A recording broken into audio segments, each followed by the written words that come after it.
আগৰ চৰকাৰতকে এই চৰকাৰৰ দিনত ইমানে কুকুৰৰ জনসংখ্যা বৃদ্ধি হৈছে যতে ততে আপোনালোক ওলাব নোৱাৰে আৰু এই কুকুৰৰ কথা যে কৈছো আপোনালোকে ভাবিছে নেকি যে মই চাৰিঠেঙীয়া কুকুৰৰ কথা কৈছো নাই নাই এতিয়া ওলাইছে দুঠেঙীয়া কুকুৰ আৰু এই দুঠেঙীয়া কুকুৰৰ পৰা যত তত মানুহ যাব নোৱাৰে হাতত যদি ডাণ্ডা নহয় বা কিবা এটা বস্তু নহয় তেন্তে হলে আপোনালোক কতো ওলাই যোৱাটো সম্ভৱেই নহয় সকলোকে নমস্কাৰ জনাইছো আৰু আৰম্ভ কৰিছো মোৰ আন এটি নতুন ভিডিঅ আৰু আজি ভিডিঅটোৰ মূল বিষয়বস্তু হল জালুকবাৰী সমষ্টিত গৈছিলে গৌৰৱ গগৈ আৰু গৌৰৱ গগৈ যোৱাৰ লগে লগে ৰাস্তাত যে ফুৰে ৰাং কুকুৰ ভতুৱা কুকুৰ খাবলৈ নাপায় এজাক কুকুৰ জানো হেৰি কৰি নাথাকে এটা কুকুৰে খেদি যোৱাৰ লগে লগে যে একদম জাক পাতি মানুহবিলাকক কামুৰিবলৈ যায় ঠিক তেনেকৈ কি হল গৌৰৱ গগৈ সভাত মানে গৈ থাকোতে হঠাতে তেনেকুৱা ৰাং কুকুৰৰ জাক জপিয়াই পৰিল কংগ্ৰেছৰ লগত আৰু চাওক এইবিলাকৰ কিন্তু মানে মেইন হেৰিটো কি হয় হেডমাষ্টাৰ বুলি ক'ব লাগিব নহয় জানো এই কুকুৰখিনি পোহাৰ এজন হেডমাষ্টাৰ থাকিব লাগিব বা মালিক এজন থাকিব লাগিব সেই মালিকে আদেশ দিছে আৰু কুকুৰখিনি জপিয়াই গৈছে আৰু কুকুৰবিলাকে আচলতে খাবলৈ নোপোৱা হৈ আছেতো সেইটো কাৰণে মানে কি হৈছে গৌৰৱ গগৈ যোৱাৰ লগে লগে ভাবিছে কিবা খাবলৈ পাম নেকি সেইকাৰণে কি কৰিলে জপিয়াই পৰিলে জপিয়াই পৰাৰ লগে লগে যদি মাৰপিট হল হয় আৰু মাৰপিটৰ ফলত যদি কোনোবা মৰি থাকিল হয় তেতিয়া কি হল হয় বাৰু আৰু লগে লগে তেতিয়া কি হল হয় কংগ্ৰেছৰ গাতে দুখ হল হয় কি কাৰণে ইয়াত আহিব লাগে কি কাৰণে তাত যাব লাগে অনেক মুঠতে প্ৰশ্নই থকা খৰকা কৰিলে হয় যিয়ে নহওক এতিয়া মানে মানুহখিনি কিবা হৈছে মানে ব্ৰেইনে কাম নকৰা হৈছে আৰু সেইটো কাৰণে তেনেকে কুকুৰৰ নিচিনাকে জপিয়াই ধৰিছে আৰু মই সেইকাৰণে নাম দিলো কি ৰাং কুকুৰ আৰু ৰাস্তাত মানে খাং খাংকে ধৰে যে খাবলৈ নোপোৱা কুকুৰ সেইবিলাককে কয় হবলা ৰাং কুকুৰ মানে আগতে মানুহে কোৱা শুনো ৰাং কুকুৰ সেইকাৰণে ময়ো তেনেকে কলো আৰু যি কি নহওক এইবিলাকৰ পিছতো তেওঁ সুন্দৰকৈ মিটিং এখন পাতিলে আৰু তেওঁ আচলতে গৈছিলে কি হেৰি আপোনালোকে সকলোৱে জানে আকৌ আজিৰ পৰা উচ্ছেদ হৈছে তাত আপোনালোকে সকলোৱে জ্ঞাত পৰ্বতীয়া অঞ্চলত যেহেতু উচ্ছেদ অভিযান চলি আছে আৰু সেই উচ্ছেদ অভিযান এবাৰ আকৌ সেই পৰ্বতজাৰতে অলপ ঠাইটো বেলেগ আৰু সেইবিলাকৰে কিবা কিবি আলোচনা বিলোচনা কৰিবৰ কাৰণে এখন মিটিং পাতিছিলে আৰু তেওঁ তাতে কি কৰিছে মানে জালুকবাৰী বুলিয়ে ক'ব লাগিব আৰু তেওঁ সমষ্টি আমাৰ মামাৰ সমষ্টিতে তেওঁলোকক ভেটা দিছে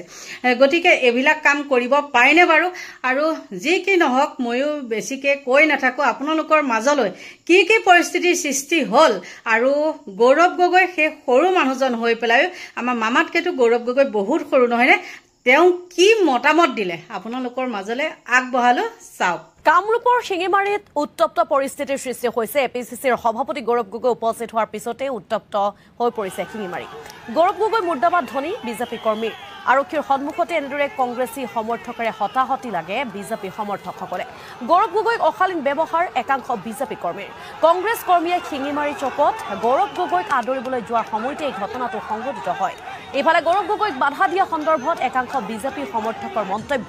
আজি শিঙিমাৰীলৈ আহি অঞ্চলটোৰ বাহিৰৰ সমৰ্থক আনি গৌৰৱ গগৈ গামোচা পিন্ধিব লগা হৈছে সেয়েহে তেওঁৰ বিৰুদ্ধে এই প্ৰতিবাদ সাব্যস্ত কৰা হৈছে এইফালে গোমাংস বিতৰ্ক সন্দৰ্ভত অসম প্ৰদেশ কংগ্ৰেছ কমিটিৰ সভাপতি গৌৰৱ গগৈয়ে যি মন্তব্য কৰে সেই মন্তব্যৰ সন্দৰ্ভতো প্ৰতিক্ৰিয়া প্ৰকাশ কৰিছে আন একাংশ বিজেপি সমৰ্থকে আমাৰ হেমন্ত বিশ্ব শৰ্মা ডাঙৰীয়া দেৱক তেখেতে অপৰাধমূলক কৰিছে আমাৰ হিন্দু সমাজৰ মানুহে গো মাংসৰ মুণ্ডটো কাটি গা ছিঙি আমি ঘৰত ৰাখিম নেকি আমি যিটো বস্তু চুলে আমি পৰাচিত হ'ব লাগে আমাৰ ধৰ্মৰ বিৰুদ্ধে আমি সনাতন ধৰ্মৰ মানুহ আমাৰ হেমন্ত বিশ্ব শৰ্মা ডাঙৰীয়াই মুখ্যমন্ত্ৰী মহোদয় যিটো পদক্ষেপ লৈছে সঁচাকৈ লৈছে গৌৰৱ গগৈ সঁচাকৈ তাৰমানে বিৰোধীমূলক আৰু ধাৰ্মিক ফালৰ পৰা বিৰোধী তেওঁ কোনো হিন্দু সনাতন ধৰ্মৰ মানুহ আজি যি আমি গৌৰৱ গগৈৰ এই ৰেলীটো আমাৰ কাঠিৰ পৰা উলিয়াইছে ইয়াত আমাৰ সমষ্টিৰ মানুহ একেবাৰে নাই কাৰণ তেওঁ ভাৰতীয় মানুহ নিছে বিজেপিৰ কৰ্মীসকলে আমি তেওঁৰ পোহ এটা দিছোঁ এইটোৱে আমাৰ জয় আৰু গৌৰৱ গগৈৰ এইটোৱে পৰাজয় আৰু তেওঁ বাহিৰা সমষ্টিৰ মানুহ আনি আমাৰ ইয়াত ৰেলী কৰিছে আৰু গৌৰৱ গগৈ লাজ লাগিব লাগিছে আজি বাহিৰা সমষ্টিৰ মানুহ আনি আমাৰ ৰেলী কৰিবৰ কাৰণে য'ত হিমন্ত বিশ্ব শৰ্মা আছে তাত কংগ্ৰেছৰ কোনো ভিত্তিয়েই নাই আপুনি চাওক আমাৰ ভাৰতীয় জনতা পাৰ্টীৰ পতাকা তলেৰে আজি ৰেলী কৰিছে গৌৰৱ গগৈয়ে ভাৰতীয় জনতা পাৰ্টীৰ পতাকা তলেৰে তেওঁ ৰেলী কৰিবলৈ বাধ্য হৈছে আজি তেওঁ পাকিস্তানী এজেণ্টৰ বিষয়ববীয়াৰ লগত তেওঁলোকে মিলিত হৈছে য'ত আমাৰ সাৰ্বভৌমত্বৰ লগত আপোনাৰ ভাবুকিৰ সৃষ্টি হৈছে য'ত আমাৰ দেশৰ নিৰাপত্তাৰ কথা আছে দুখন দেশৰ মানে তুলনামূলক একটা সংঘৰ্ষ আছে সেই সময়ত তেওঁ যদি এজন বিদেশী এটা এম পি হৈ কিনে আমাৰ অসমৰ এম পি হৈ কিনে যদি পাকিস্তানী মন্ত্ৰীৰ লগত যদি তেওঁ বাৰ্তালাপ কৰে এতিয়া চৰম দুৰ্ভাগ্যজনক কথা এফালে মামা মামীৰ মাটি, আনফালে আদানী আম্বানীৰ। আমাৰ মানুহবোৰ ক'ত থাকিব? আমি খিলঞ্জীয়াৰ মাটি বিক্ৰী কৰিবলৈ নিদিওঁ। এইবাৰ যুঁজ এখন হ'ব। এইবাৰ উচ্ছেদৰ বিৰুদ্ধে এনেদৰে গৰজি উঠিল প্ৰদেশ কংগ্ৰেছৰ সভাপতি গৌৰৱ গগৈ। আমাৰ মানুহবোৰ ক'ত থাকিব? একফালে আমাৰ মামা আৰু মামী মাটি কিনি আছে, আনফালে আদানী আৰু আম্বানী মাটি কিনিছে। মানুহ থাকিব ক'ত? অসম মানুহ ক'ত থাকিব? এইটোৱে এতিয়া প্ৰশ্ন হৈ আছে। সেইকাৰণে আমি ইমান সহজ সৰলভাৱে খিলঞ্জীয়া ট্ৰাইবেলৰ 6 Schedule ফৰেষ্ট এক্টৰ মাটি ইমান সহজ সৰলভাৱে মুখ্যমন্ত্ৰী হিমন্ত বিশ্ব শৰ্মা ডাঙৰীয়াক বিক্ৰী কৰিবলৈ নিদিওঁ। এইবাৰ যুঁজ এখন বড়ো, কাৰ্বি আৰু ডিমাছাৰ মাটিত চকু কিয়? মন্ত্ৰী পৰিয়ালৰ হাজাৰ হাজাৰ বিঘা মাটিত উদ্যোগ নবহায় কিয়? যে এইখন বিজেপি চৰকাৰ এটা পিছত এটা তেওঁলোকে ট্ৰাইবেল মাটি বাহিৰৰ উদ্যোগপতি লৈ বিক্ৰী কৰিবলৈ বিচাৰে। মই জানিবলৈ বিচাৰোঁ যে তেওঁলোকে মাত্ৰ বড়ো, কাৰ্বি মানুহ আৰু আমাৰ ডিমাছা মানুহৰ মাটিহে পাইছে নেকি বিক্ৰী কৰিবলৈ উদ্যোগপতিলৈ? বিজেপি চৰকাৰৰ যে মন্ত্ৰীসকল, তেওঁলোকৰ পৰিয়ালসকলে যে হাজাৰ হাজাৰ বিঘা মাটি তেওঁলোকে যে কিনিছে, তাত তেওঁলোকে ইণ্ডাষ্ট্ৰী কিয় নবহায়?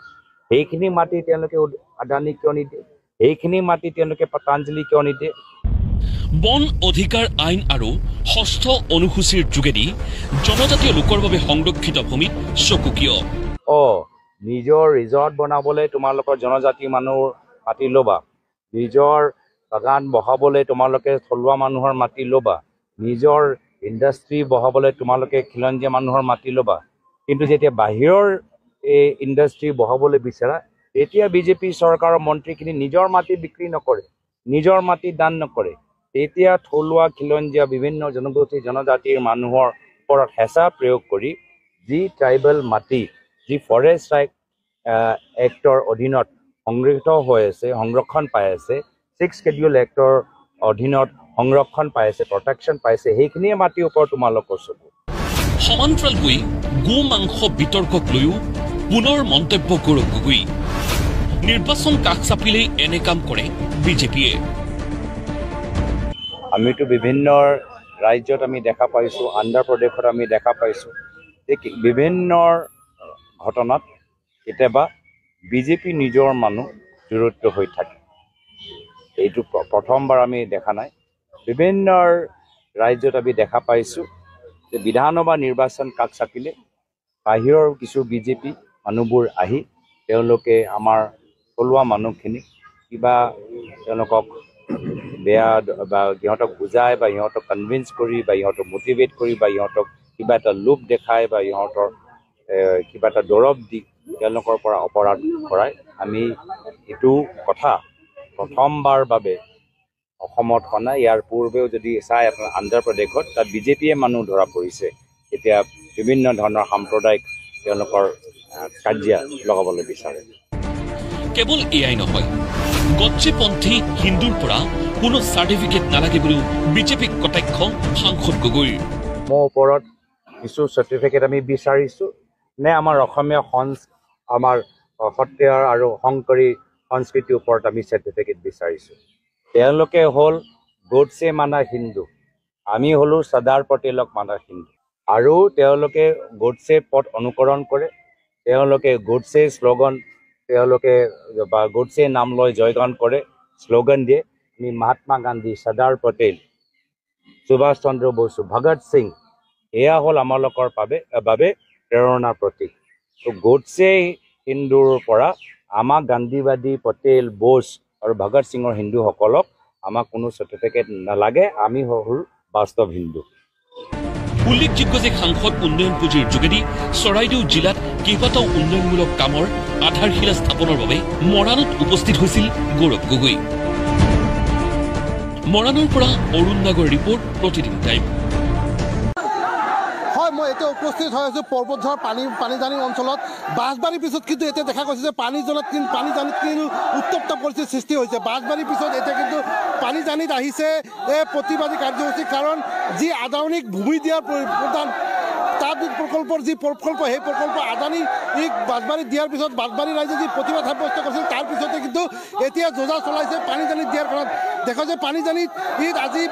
বড়োসকলে কিন্তু ভূমিপুত্ৰ বড়োসকলে কিন্তু আজি ওলাই আহিছে তেখেতসকলে এক প্ৰতিবাদী সাব্যস্ত কৰি উত্তাল পৰিৱেশ সৃষ্টি কৰিছে মই সমগ্ৰ পৰিৱেশ সত্যটো দেখাবলৈ বিচাৰোঁ চাওক এনেকৈ তেখেতসকলে গঞা ৰাইজ আজি ওলাই আহিছে ওলাই আহি এনেকৈ ভূমি নিদিওঁ বুলি প্ৰতিবাদ সাব্যস্ত কৰিছে আমাৰ মাজত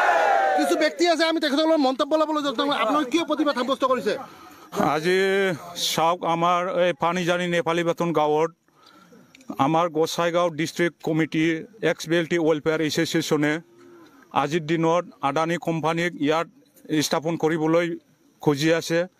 তো এই হিচাপত আমি ইয়াতে মাটিৰ বহুত কম মাটি দিব নোৱাৰোঁ আমাৰ অঞ্চলত বহুত মানুহবিলাকে আজিলৈকে ইয়াতে বসবাস কৰি আছে বহুত যুগ যুগান্তৰ পৰা কিন্তু আমি এই মাটি দিব নোৱাৰোঁ ইয়াৰ কাৰণে আমি আজি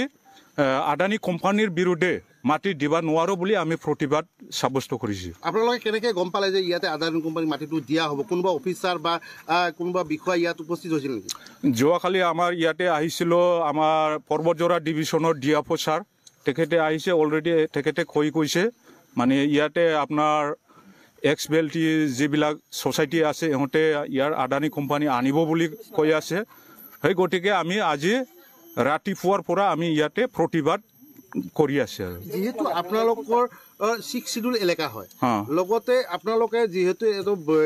এখন চৰকাৰৰ আণ্ডাৰত বড়োৰ অধীনত চৰকাৰৰ আণ্ডাৰত আপোনালোকে বসবাস কৰে তাৰ পিছতো আপোনালোকৰ খিলঞ্জীয়াৰ ওপৰত কিয় ইমান অত্যাচাৰ কৰিছে সেইটোতো আমি কৈ আছোঁ মানে আমাৰ 6 শিডিউল যিবিলাক ট্ৰাইবেল এণ্ড ব্লেকৰ এৰিয়া ইয়াতে আজিকালি আজিৰ যিহেতু চৰকাৰ আজিৰ দিনত যিহেতু চৰকাৰ আমাৰ অসমৰ আৰু বি টি ডিত চলি আছে ইহঁতে আমাৰ ওপৰত মানে ট্ৰাইবেলৰ কোনো কি নকৰে আৰু যি মাইনৰিটিবিলাকো আছে ইহঁতৰ ওপৰত মানে অত্যাচাৰ চলাই আছে আৰু তাৰমানে এইখন ধন্যবাদ জ্ঞাপন আপোনালোকে নিশ্চয় চালে চোৱাৰ পিছত বাৰু ঘৃণা উপজা নাইনে ইহঁতৰ কাণ্ড কাৰখানাত দিনক দিনে কুকুৰতকৈও অধম হৈ যোৱা নাইনে গতিকে এইখিনি আছিলে ভিডিঅ'টো আৰু সদৌ শেষত সকলোকে ভগৱানে ভালে কুশলে ৰাখক তাকেই কামনা কৰিছোঁ আৰু মোৰ সৰু ভিডিঅ'টো ইমানতে সামৰণি মাৰিছোঁ বাই বাই